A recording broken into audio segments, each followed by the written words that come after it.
this is typical, getting a girl pregnant. Only a man would do a thing like that. Rest in peace, Suzanne Summers. An anthology about the bad, the short-lived, and the forgotten shows and events in television history. This is It Was a Thing on TV. Punisher! Control! Tell me before I change my mind! I give you Super Train.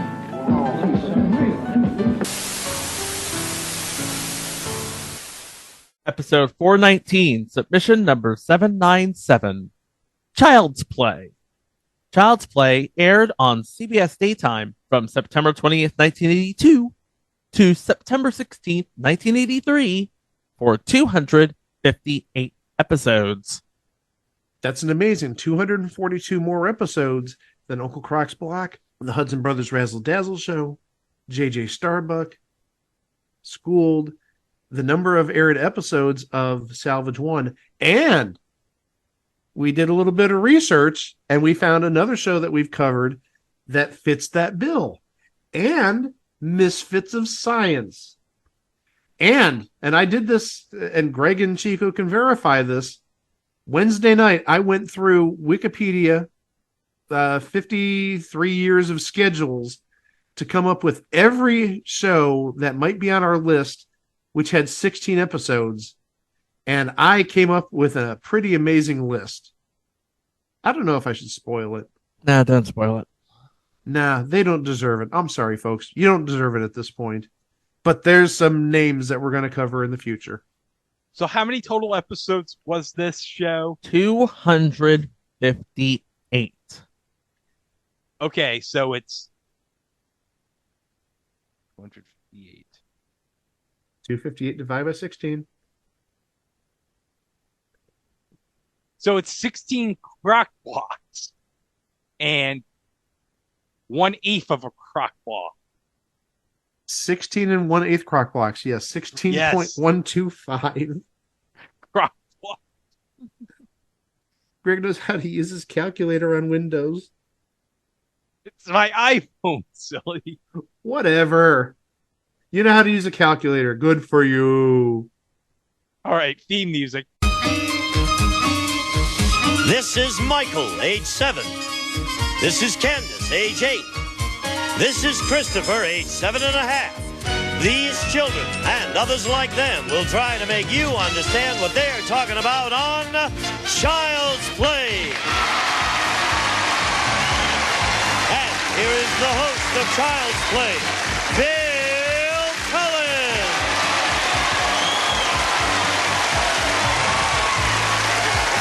Over the left shoulder. Hi there. Hey, thank you. Oh, I thank you all very kindly. You're marvelous, and welcome to Child's Play. Few television partnerships have lasted longer or had a more profound legacy than that of Mark Goodson and Bill Todman. From the early days of radio to the birth of television, it seemed like the perfect match. Goodson was the creative, and Todman handled the business end. But in the summer of 1979, on the heels of a renaissance that saw the birth of Family Feud and Card Sharks, and the rebirth of The Match Game, The Price is Right, and Password, that legacy would be tested like never before. Bill Todman died on July 29, 1979, 2 days before his 63rd birthday, which left Mark Goodson to handle both the creative and executive direction of the company.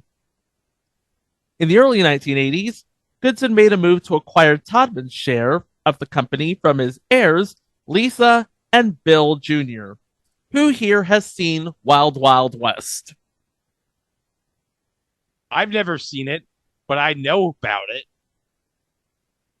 I've never seen it. Don't really know much about it. Bill Todman Jr. was a producer on Wild Wild West.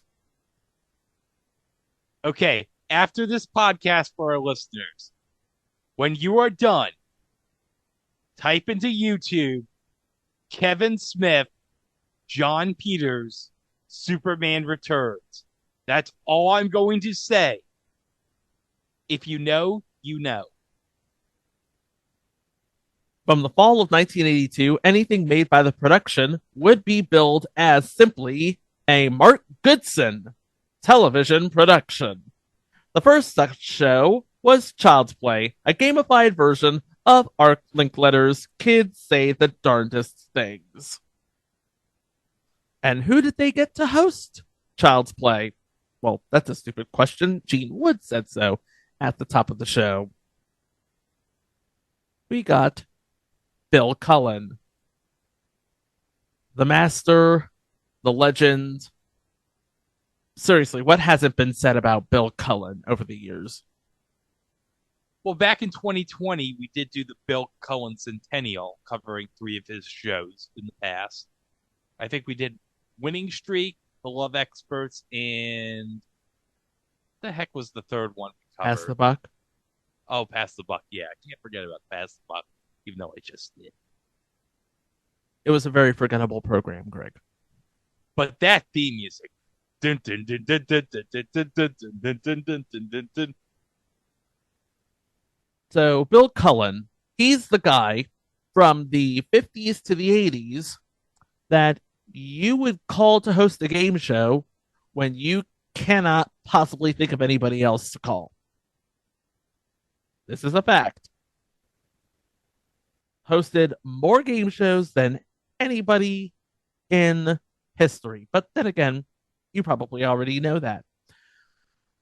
What you probably don't know, or at least don't remember, was that this was Bill Cullen's final project for Mark Goodson, and also his final project for CBS. That's right, because after this, he'd go on to, what was that, Johnny? It was hot potato, you son of a bitch. Johnny, you have to watch yourself. Not before he did a week of Match Game Hollywood Squares. From hot potato, Bill Cullen. But yeah, this was basically Bill Cullen at his top form, getting along with both adults and kids, and of course, making light fun of himself in the process. Because, let's face it, that's what Bill Cullen is good at. He is the master of self-deprecating humor. So how is Child's Play played? Well, Child's Play is played with a video library of kids from all across the country defining common words, people, places, things, ideas.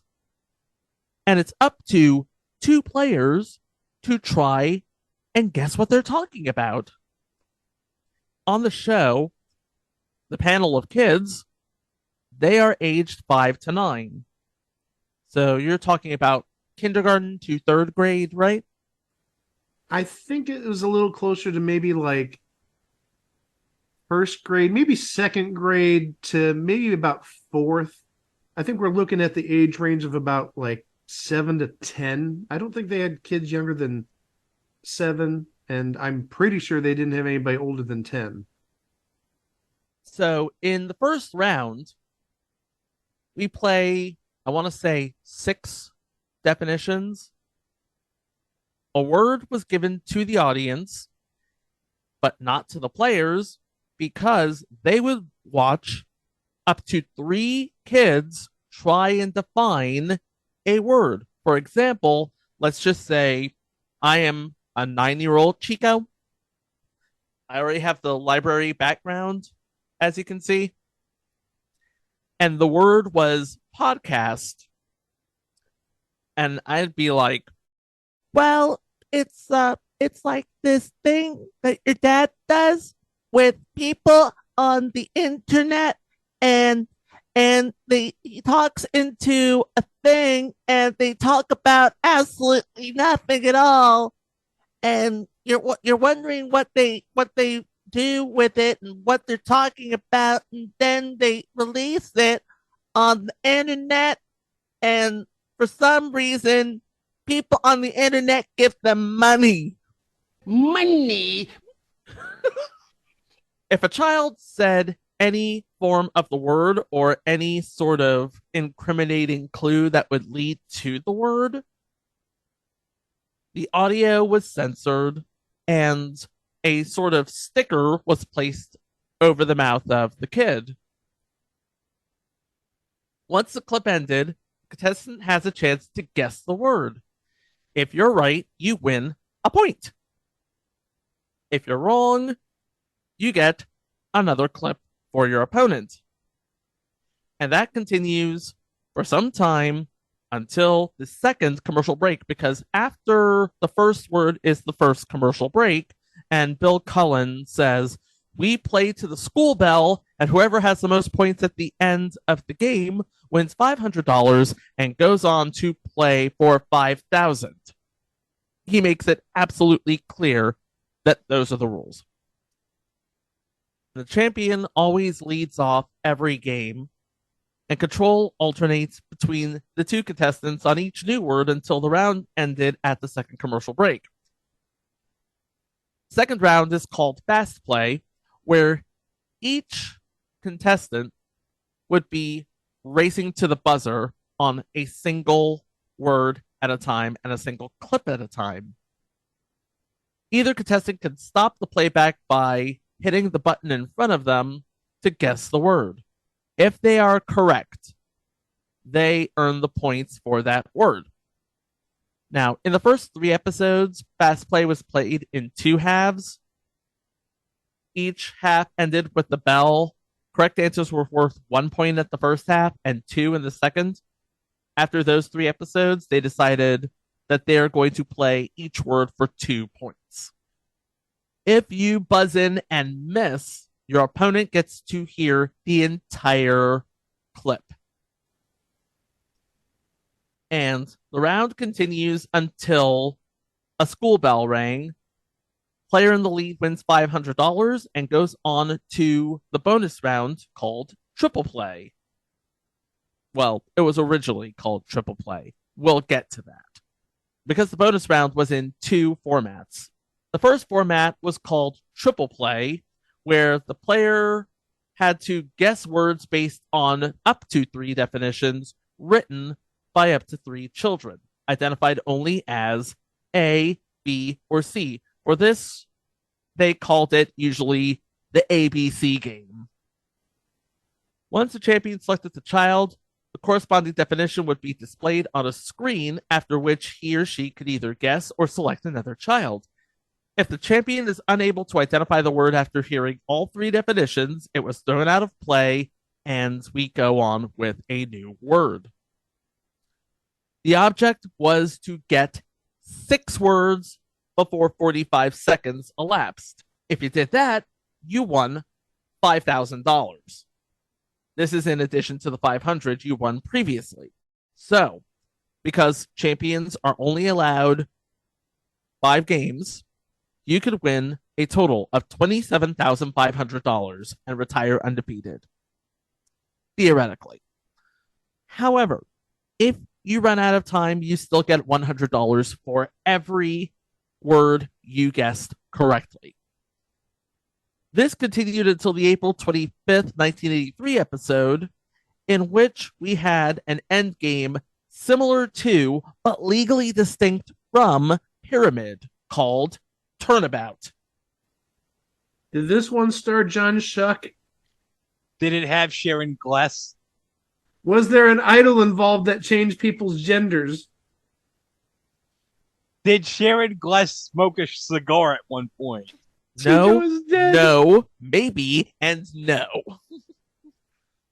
So, Turnabout was played with the champion and a panel of 5 kids who, up until that time, you only saw on videotape. Now, they're on stage on a panel trying to guess what you're trying to convey to them. The champion has to describe 7 words addressing 1 child at a time in sequence. They're displayed on a tiny screen above the panel, and they're also displayed at home. Each correctly conveyed word wins $100, plus $100 to be split equally among the children. You know, it makes me wish that Donald LaPre didn't host the show to teach the kids about tiny classified ads. Tiny classified ads for tiny people like yourselves. Tiny human beings talking about tiny words for a tiny amount of money. The player can pass at any time, and that's important because they only got 45 seconds to guess 6 of the words. If they gave an illegal clue, the word is thrown out of play, and they go on to the next word. If the kids guess all 7, I said 6, I meant 7. If the children guessed all 7 words before time ran out, the bonus round winnings for them and the champion were increased to 1,000 for the kids, split equally, and 5,000 for the champion. And that's basically Child's Play in a nutshell. The show aired as part of CBS's Resurgent game show lineup from September 20th, 1982 at 10:30, right before The Price is Right and right after the new $25,000 pyramid. It replaced reruns of Alice at the time. Yeah, but do you know what got replaced? Yeah, but you know what? Wait, We're getting to that, you little demon. Hey, wait your turn. We will get to you. Yeah, we haven't talked about the kids that appeared on this show yet. Yes. So you're saving the best for last, okay? So Hold on. Whammy. I gotta be really happy that you're back this season for another year of Rush Your Luck. It's good to be back. I wish I would have got more money on Tuesday. And thank you for your contribution, Greg. Your silence is deafening. Sorry, Whammy. So what did it go up against? On ABC, we had local programming. So whatever the affiliates were programming at 10:30. Could be anything from Richard Simmons to Gary Collins' Our Magazine. But on NBC, it wasn't enough that it went up against Wheel of Fortune to start. Later that winter, NBC brought back Sale of the Century. Oh. I don't need to tell you how that ended up. So wait, this went up against Sally Julian? By the way, we did talk about this on a previous entry on It Was a Thing on TV, January 3rd, 1983 in game shows. Look it up. Sale of the Century, Wheel of Fortune, Hitman, and Just Men. We didn't talk about Wheel of Fortune, you asshole. We talked about Plinko's debut. Yeah, we did talk about Plinko's debut. We did not talk about Wheel of Fortune, but Wheel of Fortune did move to 11 o'clock. Obviously, the format was absolutely repetitive at best, but it's what made the show work. The kids made the show work. And some of the kids are actually doing quite well for themselves. Our first kid panel that went on to bigger and better things would be a kid by the name of Breckin Meyer. Let's take a look and see what he has to define here. This time it's Breckin Meyer. Breckin Meyer, please, sir.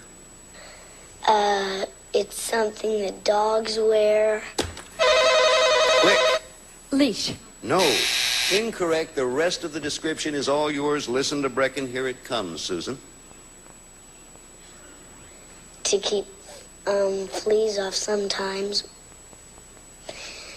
And they put it around their necks. And cats wear them too sometimes. And that's about all I know about them. So, all you need to know, Breckin. What do you think it is, Susan? Collar. Collar's the right answer, Susan. You have the lead 8-7. So that's one of the big names that came from this show. Here's another one. Kid by the name of Tara Reid. Word will be described, a brand new word, remember, by a 7-year-old from New Jersey. Her name is Tara Reid. Tara, please. I ask people how they feel about being movie stars. And so they said, fine. I love being movie stars. It's very fun. You can be on TV. And then I said, I'll give you a piece of paper and I'll write my name on it and you can keep it how famous I ever get. And then they were like, I didn't ask her that. Well, that's life, Tara. Anybody know what she was talking about, by the way? Your guess is as good as mine. It was an autograph, obviously. Another famous face that came from this show, probably better known for his stomach than his face. It's actually Adam Richman. And before Man vs. Food and before his dramatic weight loss, he was just a third grader from New York.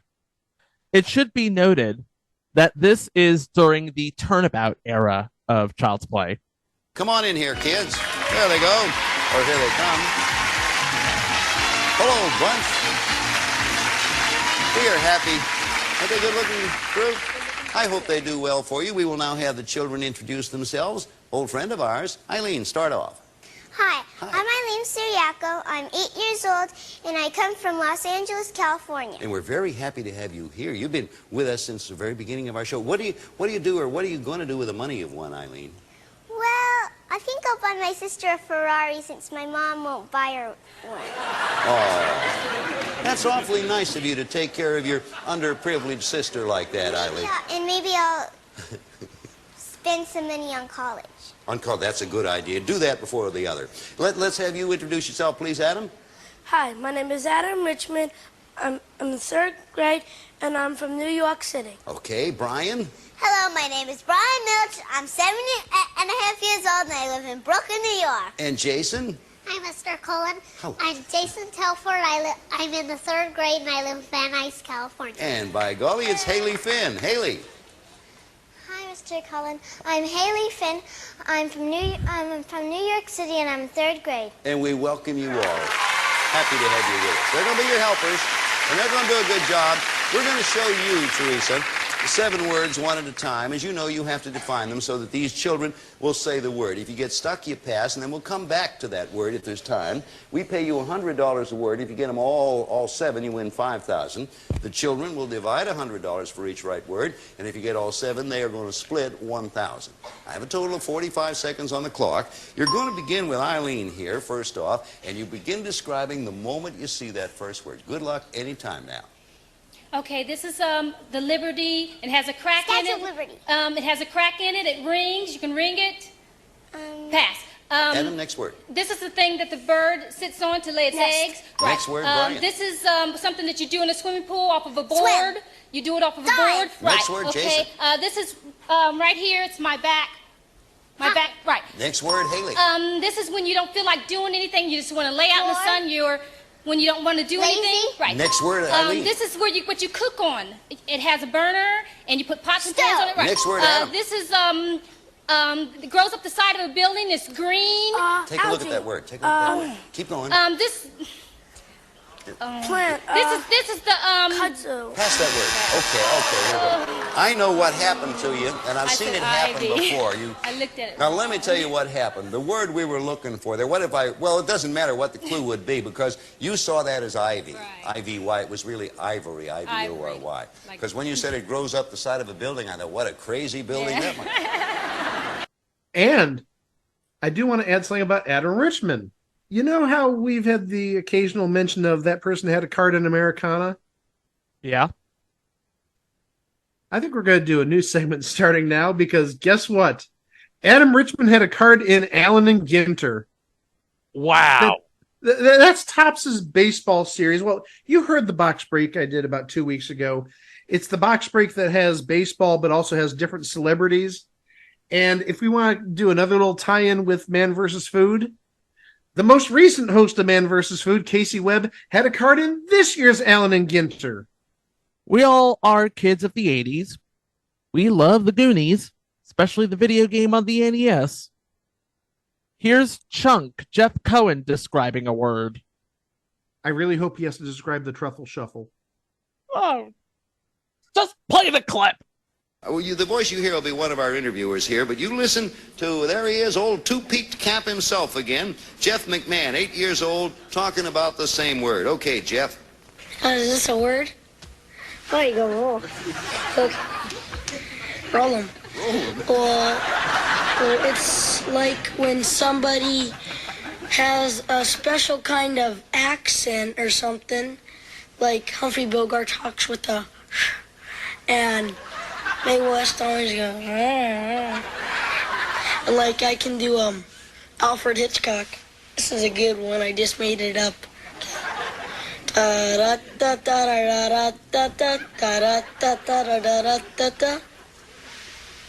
Good evening, ladies and gentlemen, and welcome to Oops Oops Presents.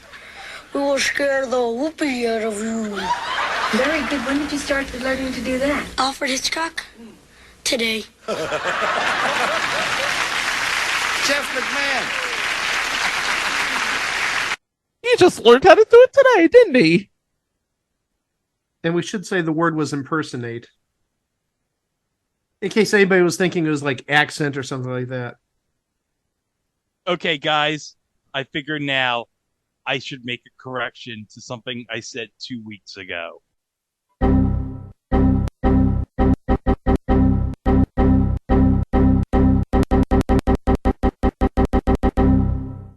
Okay, remember when I said back in Together We Stand that Data was responsible for knocking the statue of Mikey and Bram's mother's David statue and the penis coming off? Yes. Oh, yeah. Well, it turns out that it was not Data who was responsible. You see, Chunk saved the statue of David, and then he stupidly knocked it down, causing the penis to fall off the statue. Oh, jeez. Really? So it's all Chunk's fault that the penis on the statue broke. Because of course it would be Chunk's fault, wouldn't it? Before she was all that, she was just there. 6 or 7-year-old Lori Beth Denberg. And I do not know what she's defining here, but let's take a listen. Word Lori Denberg has it. Lori, dear. It has 2 bumps on its back. Louise. Camel. Camel's right. You pick up 2. Ready to interrupt Lori Denberg. Lori. They come in green and purple, and they're a fruit. And what do you think, Louise? Grapes. Grapes is the right answer. You did it again. Here is Lori Denberg with the next one. Lori. he was a person who built a large ark. Anne-Marie. Time is up. Okay, now the rest of the description goes to you, Lynn. Hear it out, Lori Denberg, please, ma'am. That he put animals in, and it started to rain. And so God made the ark move. What do you think, Lynn? Noah. Noah, right answer. You're ahead now.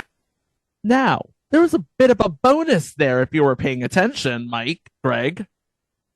Did you notice who was sitting in the champion seat on one of those clips? Oh, I was going to mention her. If that's who I think it is. The video is kind of blurry. Anne-Marie Johnson. Oh! From In the Heat of the Night, among other things. But also, because of course I need to tie it in with this show since I do like every week, she was on a week of the New Liars Club in 1988. No, it was not the week. No, it was not the week where John Barber's kids' favorite character from John Barber's kids' favorite show was on. No, not that week. I think we determined that it was Alison LaPlaca was the female on that panel that week. I didn't think we'd work in a reference to the New Liars Club this week, but Mike sure did. Every week I'm going to work in a reference to the New Liars Club if I can. So among the other former kids who went on to bigger and better things, we have Michael Morona, from The Adventures of Pete and Pete played Big Pete. You remember him. Devin Rattray, Buzz from Home Alone. Masioka from both Heroes and Hawaii Five-0. So wait, we've had 2 people from Home Alone on this show? Oh yeah, that's right. Michael Morona was also in Home Alone. Keep forgetting that. But one face who was not as known as the others, although he did make his presence known whenever he showed up. Bill Cullen actually had a nickname for him, the Demon Describer, Sasha Segan. And whenever he showed up, you knew you were in for gold. Because he couldn't be more than 7 or 8. But he talked like he was Bill Cullen's age. Get ready, both of you. Here's a short one with Sasha Segan. This large city is the capital of Russia. Karen. Moscow. Moscow, of course. You lead the game 14-4. You know what Sasha Segan is doing right now, guys? He is a technical expert for PC Magazine. And I'm going to relay a story that Sasha Segan actually mentioned on a podcast run by a friend of this podcast, run by Christian Carrion, called Tell Us About Yourself, where he interviews former contestants. Sasha Segan's not a contestant per se, but he mentioned that he never got a chance to see himself on Child's Play because I believe he was living on the East Coast at that point, and as Chico mentioned earlier, it aired at 10:30 in the morning. And he brought this to Mark Goodson's attention, and Mark Goodson actually bought him and his family a VCR and tapes and shipped it to his house so he could see his performances on Child's Play. Free of charge. Wow, Mark Goodson. What a nice guy. And I believe Sasha Segan actually mentioned he still has some of the tapes, but he hasn't seen them in years. But I'm sure we'll get to the broadcast history as to where it's aired in the recent past a little bit later. That is pretty much the game in a nutshell. It was very simple, which was its greatest asset and also its greatest hindrance. Because watching kids define words for half an hour will get repetitive after a while. Bill Cullen always gives it his all. And this format was reportedly one of his favorites. I think he really enjoyed working with the kids, to be honest. Even though, admittedly, for much of the run, the kids were on videotape. He always played it up. He always had that bang-on reaction. That thing that we always expect from Bill Cullen, to always have a nice reaction to something, whether it was live or to tape or to the players or to the panelists or to himself. This is why we love Bill Cullen, ladies and gentlemen. And also, and this is Mark Goodson talking, he's sweet, he's a great listener, he has a remarkable capacity for understanding. Unfortunately, after this show ended, their working relationship also ended. Except for that 1 week of the Match Game Hollywood Squares Hour, obviously. What could they possibly replace this show with? Oh, Mr. Carter. Pick me, Whammy. pick me. Whammy. Yeah. Can I answer? Go. Yeah. Go. You gonna answer? Go. No answer. They replaced Child's Play with Blackout. Get out of here, you crazy cartoon. Okay, can I say the real answer? Yeah. Right there, baby. Look at my cape. Press your luck. Yep. And that lasted considerably longer than this. And speaking of long lasting, a longer lasting version of Child's Play, actually produced in association with Goodson, aired on ITV in the UK not too long after this was canceled. Michael Aspel was hosting, and this version teamed celebrities with civilians. There is actually an episode on YouTube where the players are teamed with Isla Blair and the third Doctor himself, John Pertwee. Oh, nice. Wink, wink, not nudge, nudge. That is not the last time we are going to talk about Doctor Who this year. It ran for 4 seasons on ITV, produced out of London Weekend Television. And on September 15th, 2008, Telefutura, now Unimas, commissioned a Spanish language version called Dame la Pista, hosted by Alessandra Rosaldo, known less for her body of work and more for her marriage to Eugenio Derbez. Took cues from both the UK and US versions and added a round that saw players try to predict how kids would respond to survey questions. It lasted 3 months before it and companion show Que Dice la Gente were cancelled.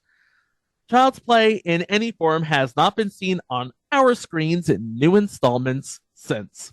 Although the show does currently air in Russia since the 2020 reboot, and per the extent of our research, is the only known version of the show airing currently.